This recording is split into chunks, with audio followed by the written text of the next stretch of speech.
Hey guys, so today you and I are going to talk about elitism. So let's get into it. So the question in question was, "Hi friend, I'm calling you friend because you are the first one I listen to in the morning every day." Oh my, aren't we getting intimate? I could be your boyfriend. Anyway, a new question for your channel. The story is that I moved to a new company that have almost 300 programmers. I work in the low-level team where they have 20 very skilled developers who create libraries and drivers for all operating systems. My problem is that this team is very much pampered and looked at like gods or something. I know exactly how you feel. I've been in companies where you have the god team. There are they do exist, the golden boys and girls. Well, I'm gonna be honest, mostly they were basically just, it was a big sausage fest, but I know what you're talking about. The real issue with me now is that they look down on the other developers, especially the web developers. So the question is, does a class system between developers exist, and if so, is it a healthy thing? This is an excellent question because it touches on something that I find extremely interesting. And the thing it touches on is there such a thing as something that has a benefit, but the risk of getting it wrong is so high and so poisonous that we can't actually gain the benefits of it? So I will argue to you, first and foremost, that yes, there is a class system between developers. For sure there is. You usually have a ranking between developers, and the thing is, this ranking really only matters to certain developers, and usually it's the sort of developers who, well, let's just say that either they're very competitive or they didn't get picked for sports in school. That's usually the sort of developers who think this way. And it's easy to create this thing, and it's also very easy to spot. The ranking, especially in web, usually you can think of the rule of thumb that as the smarter you are, or the closer to the critical parts of the system you are, the cooler you are, the higher ranking you are. And the hierarchy is usually, now this is very rough, but it's going to go system levels developer, backend developer, front end developer, tester. If you're in like the tester sphere, you're basically, I mean, it's almost embarrassing. Don't even show up to to the the conference. It's going to be so embarrassing. And this does happen. It happens a lot. There's a lot of developers who think this way, and some of them don't even tell you that they think this way, but you can very clearly see it. It's really fun. I've seen it many times when, if you frustrate the developer enough, or you put them in a pressure type of situation, they will lose their social graces and actually let slip how they really feel about the problem. I love that. I absolutely love that. The best thing is when you can get a salesperson to do it. When you get to them emotionally so much that they drop the mask and they actually show the person they are underneath, because they all have a mask. I mean, everybody pretty much has a mask.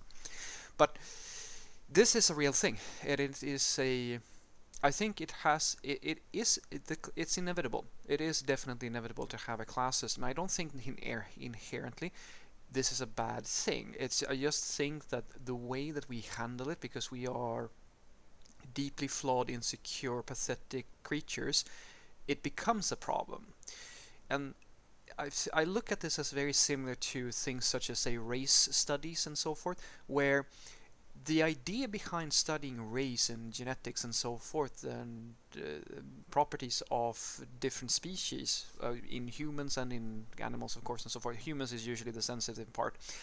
There is a real benefit to understanding ourselves and our genes and all that we are at a deeper level. The problem is that usually people tend to take this information and do really horrible things with it, or to read into it or use it as justification for doing bad things. It's similar to, the any piece of technology. Doesn't really matter what it is. It's not inherently evil. It's the usage of the information or the tool or like whatever we create that is the problem. As an example would be the atom bomb. A lot of very important discoveries were made in the process of creating that thing, but then we used it in a way that is, well, we can discuss that pros and cons, but I hope that you get my drift. And it's the same thing with having different types of developers, because the reality is that, guys, every person is different. Not everybody thinks that it's super interesting to be a system levels developer, and not everybody wants to be a developer. They just want to be a tester. And these choices, they don't necessarily say this or that about you, because, and this is the erroneous thought a lot of people have, and that is that just because you might inherently have a gift for something, or maybe you find something really interesting, that doesn't mean that nobody else who doesn't do the same thing as you do lacks that ability. There are many reasons as to why some people choose to become doctors, and some people decide that, you know what, I just want to be a cleaner or a carpenter. And we really do love to always jump to the conclusion that, oh, this person is just really stupid, or this person is just not good at something, or they're this and that. Like, we immediately associate the fact that someone makes a conscious choice to them lacking the ability to do something. And I've seen this proven wrong so many times. I'm not saying that it's not sometimes the case, but I think it's a mental mistake that a lot of people make, that you immediately jump to the conclusion that, oh, anybody who isn't doing the thing that I'm doing, or something that I find that I really appreciate and value, they're immediately something below me. And this does happen. So what I wrote back to the subscriber was that I think that if you want to help mitigate this sort of problem, you have to open people's eyes to the fact that different roles or different people doing different things have value. There is a value in the thing that they do, and break this self-delusion that a lot of the elitist people have, where they start believing that just because you're good at one thing, that means that you're good at everything. An example would be, take a really, really sophisticated mathematician. Well, you can be the best mathematician in the world. That doesn't mean that you can necessarily apply the thing that you know in theory. It's the same sort of thing. So what I suggest that you do is as a exercise that I like to make, that I've done a few times with people, not because we had necessarily this problem, but because I think it's just a good exercise to broaden people's perspective in a place of work. Go and talk to your manager and say that you would love to spread some awareness, because they love this word if they're any type of like agile hipster type of company. We want to spread awareness on good coding practices in, say, the web space, and then pull in like a little bit of time. Say if you can get a 2-hour time slot or a 1.5-hour time slot or so forth, and make a very, very low stakes, friendly little competition or hackathon type of thing, and then you make the agenda to build a web application. And the system developers, they need to come too. And now you create a situation where everybody has to kind of produce as best as they can a nice web application to solve a specific problem or something like that. And most likely the web developers are going to win this. You know they're going to win this because this is something that they do all the time. And then we can talk.